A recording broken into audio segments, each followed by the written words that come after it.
अगला क्वेश्चन ये बताया है,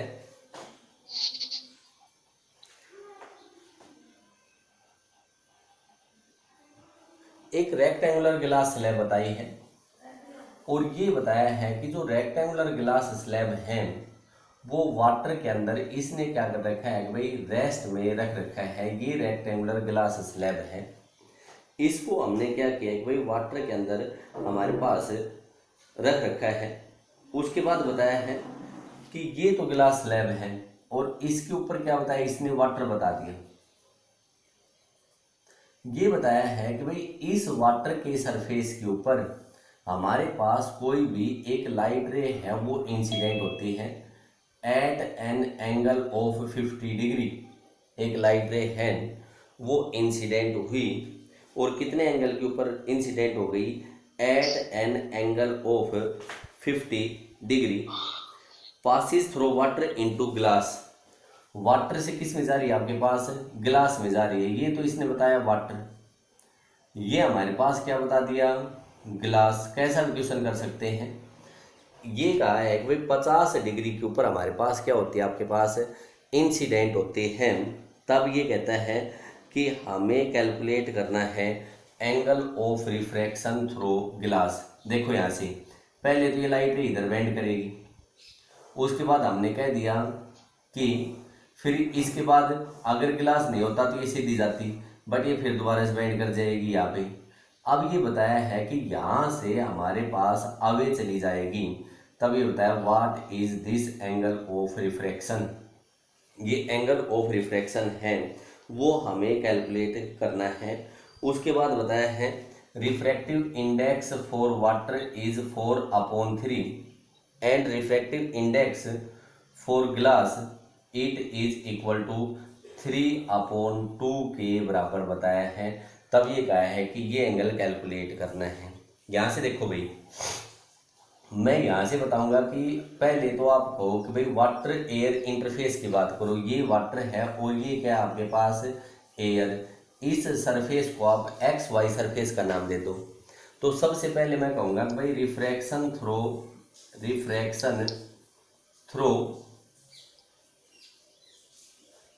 x Y surface, X Y surface है, इसके थ्रू हमारे पास क्या होता है कि भाई रिफ्रैक्शन होता है। और जैसे एक्स वाई सरफेस के अलोंग रिफ्रैक्शन होगा तो स्नेल्स लॉ लगाओ। एयर से किस में जा रही है लाइट रे, वाटर में। A N W is equal to sine I upon, ये एंगल मैंने मान लिया R1 upon sine of R1 के बराबर होगा। ध्यान से देखोगे इसको, ए एन डब्ल्यू को मैं क्या लिख सकता हूँ, N W upon N air is equal to sine I upon sine R1।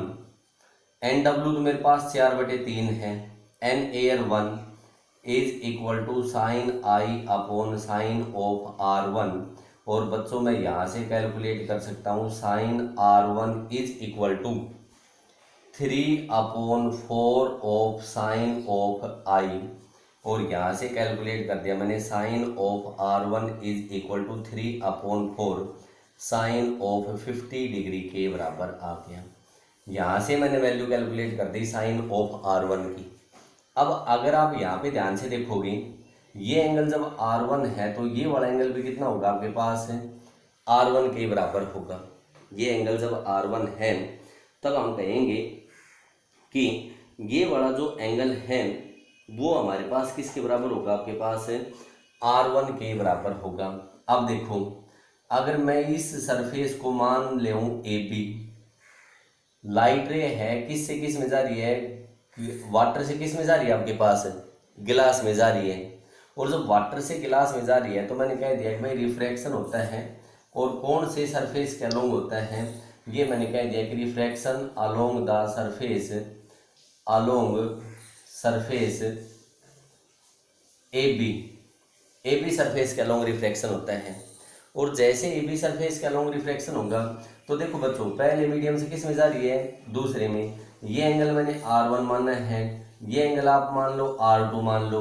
यहाँ से कह दो वाटर से WNG is equal to sine of, water में एंगल कितना आपके पास R1 अपॉन गिलास में कितना आपके पास R2 के बराबर बताया है। और यहाँ से मैंने कह दिया Ng/Nw is equal to sine R1 upon sine of R2 के बराबर होगा। Ng की वैल्यू बताओ आपके पास कितनी है। Ng की वैल्यू 3/2 यह है हमारे पास 3/2 अपॉन N वाटर की वैल्यू कितनी है बच्चों 4/3 is equal to sine R1 की वैल्यू देखो 3/4। चलो इसको बाद में लिख लेंगे sine of R1 upon sine of R2 के बराबर है। एक बार इसको सोल्व करते हैं, 3 ऊपर चला जाएगा 9/8 is equal to sine of R1 upon sine of R2 के बराबर होगा। और मेरे को साइन R2 कैलकुलेट करना है तो आप यहाँ से कह दोगे कि sine R2 is equal to 8/9 of sine of R1 के बराबर होगा। और साइन R1 की वैल्यू ये 3/4 साइन ऑफ 50 ये आया 8/9 इंटू 3/4 साइन ऑफ 50 डिग्री के बराबर आया। 3 3 जम और 4 2 जम हमारे पास जो वैल्यू कैलकुलेट हुई वो आ गई sine of R2 is equal to 2/3 sine of 50 degree के बराबर आ गई। और अगर मैं यहाँ से R2 की वैल्यू कैलकुलेट करूँगा तो साइन इनवर्स 2/3 साइन ऑफ 50 के बराबर आ जाएगी। ये तो हमें क्या कैलकुलेट कर दिया रिफ्रैक्शन थ्रू द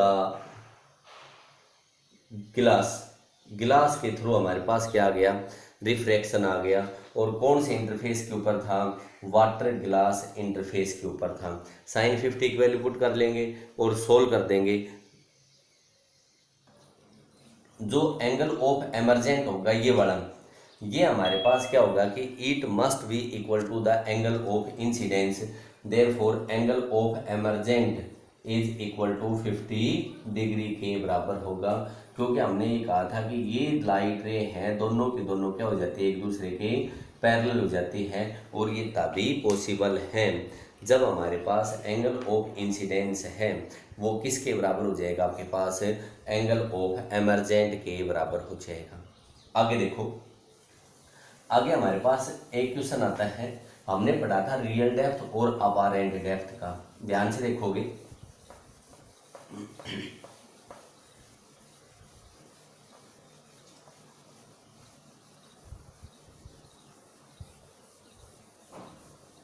ये वाला क्वेश्चन देखें real depth and apparent depth का। सबसे पहले हमने बताया था कि भाई हमारे पास अगर रियल डेप्थ x है और अपारेंट डेप्थ y है और रिफ्रैक्टिव इंडेक्स है वो हमारे पास n के बराबर है, तब हमने बताया था कि apparent depth is equal to real depth upon refractive index के बराबर आया था। या हमने कह दिया कि x अपॉन y और मैं इसको सिंपल यू कह दूँ y upon X is equal to 1/n के बराबर आया। ठीक है, इसका एक क्वेश्चन देखें। क्वेश्चन क्या कहता है कि ये मेरे पास कोई भी एक ग्लास स्लैब है, ग्लास स्लैब की थिकनेस है वो 6 सेंटीमीटर के बराबर बताई है। ये एक ऑब्जेक्ट है, इस ग्लास स्लैब के नीचे रख रखा हमने। इस ग्लास स्लैब के ऊपर वाटर और प्लेस कर दिया और जो वाटर प्लेस किया है उसकी थिकनेस है वो 4 सेंटीमीटर के बराबर बताई है। तब ये कहता है कि हमें कैलकुलेट करना है कि इस ऑब्जेक्ट की अपारेंट पोजीशन क्या होगी। देखो बच्चों रियल पोजीशन तो मैंने कह दिया कि भाई ये मान लिया x1 है और ये मान लिया मैंने x2 है, तो किसके बराबर होगी real position x1 plus x2 is equal to 10 centimetre के बराबर होगी।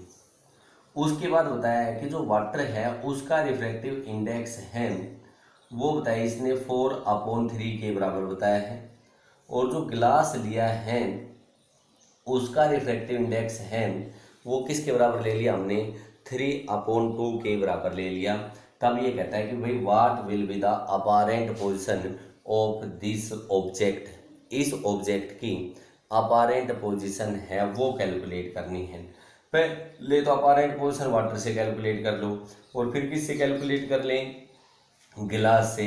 मैंने मान लिया कि वाटर से जो अपैरेंट पोजीशन थी वो थी y1 और y1 is equal to x1/n water आएगा या नहीं।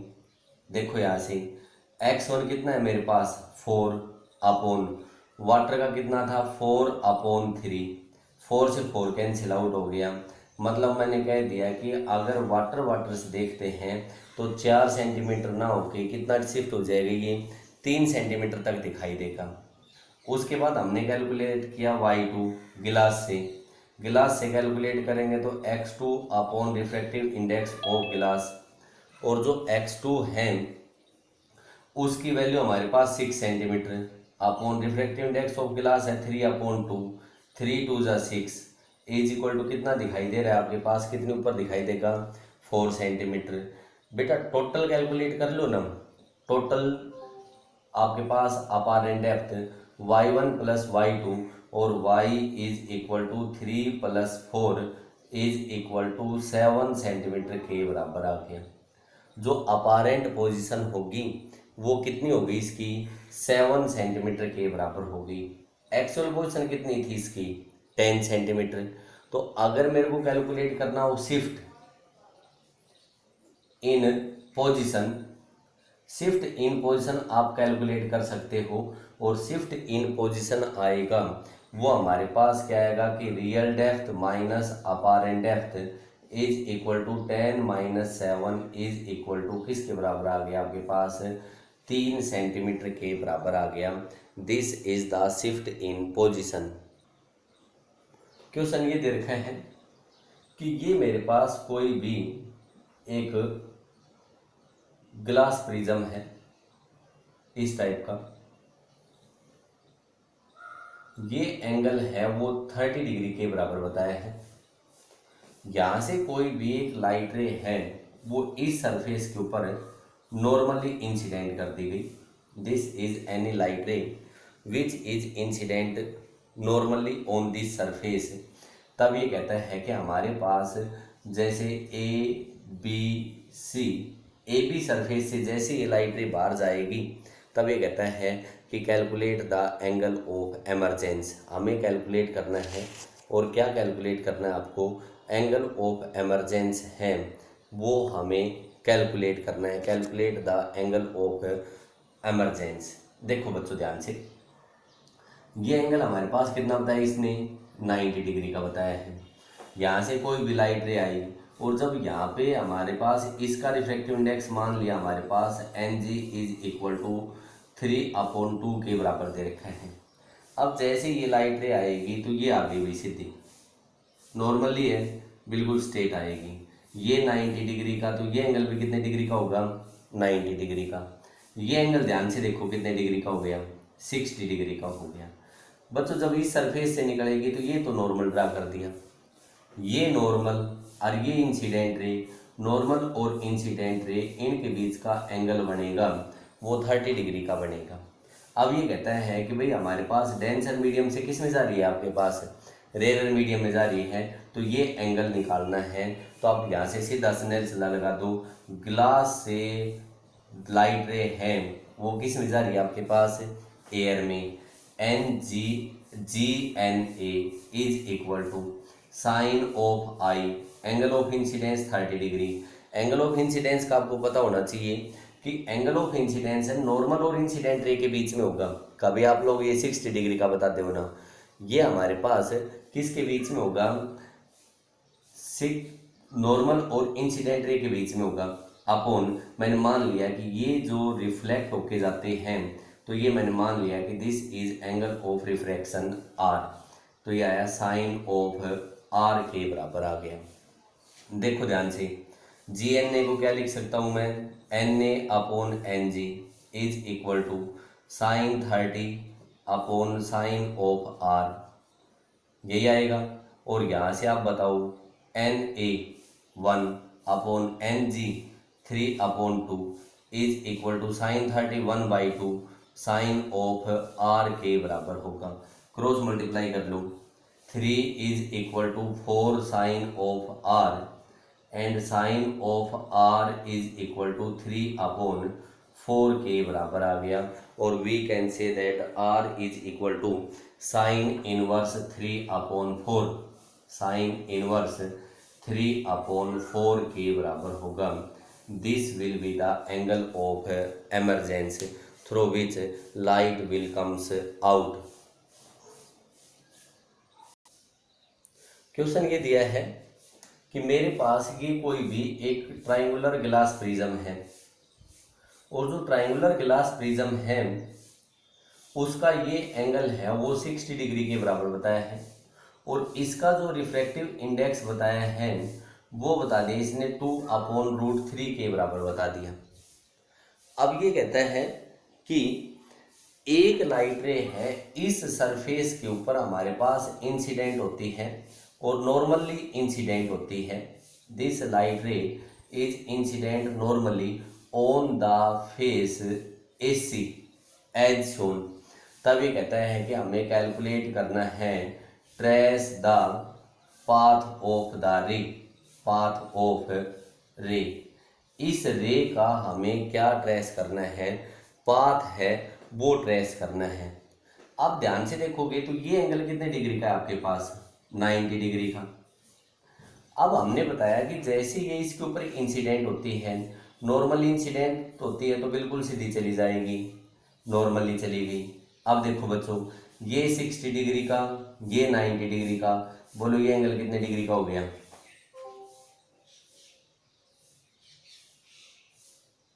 बताओ शाबाश, 30 डिग्री का। ये एंगल 30 डिग्री का। इस फेस पे नॉर्मल ड्रा करो, ये नॉर्मल AB फेस के ऊपर हमने क्या ड्रा किया है, नॉर्मल ड्रा किया है।